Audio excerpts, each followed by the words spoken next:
All right, welcome to the Explainer. Today we're going to talk about something that kind of flips our whole obsession with faster is better right on its head. I mean, think about it. Everything is go, go, go. Learn faster, work faster, get results yesterday. But what if, and this is a big what if the real key to understanding something deeply, to being able to solve problems nobody's even seen before, is actually to slow down? It sounds like a paradox, right? But believe me, there's a huge secret hiding in there. And that secret, yeah, it has a name. It's a fantastic, kind of weird name that comes from two places you wouldn't expect: classic sci-fi and the absolute cutting edge of AI research. The name is Grokking. So this word Grok has this really cool double history. On one hand, you've got machine learning.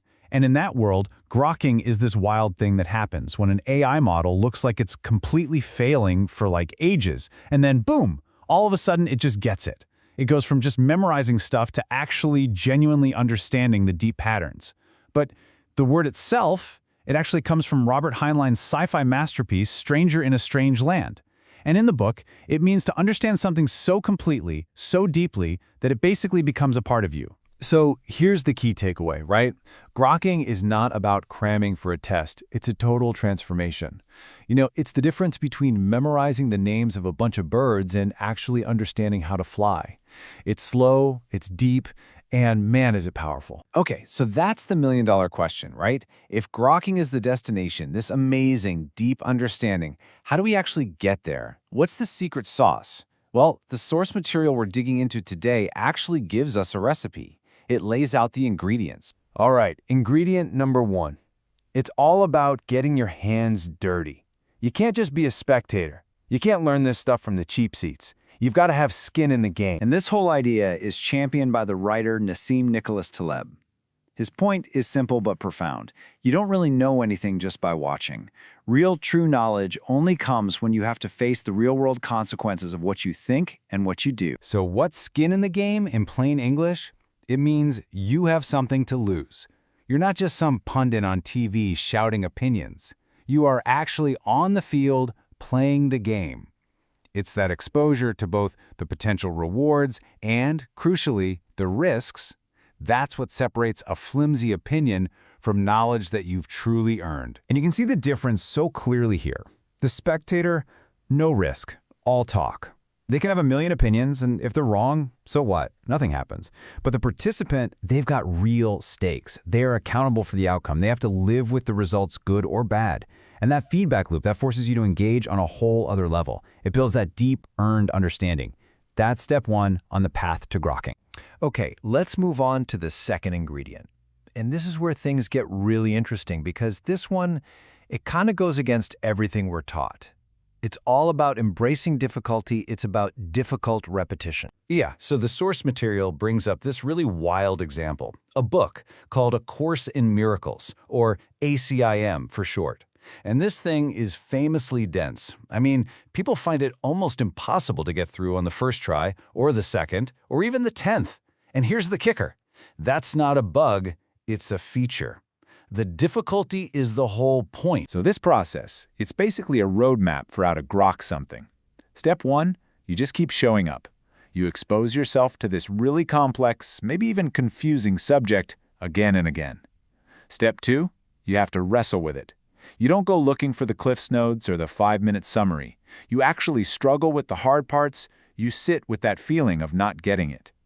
And then step three happens. After all that effort, that slow burn, you get the aha moment. See, the understanding isn't just handed to you on a silver platter.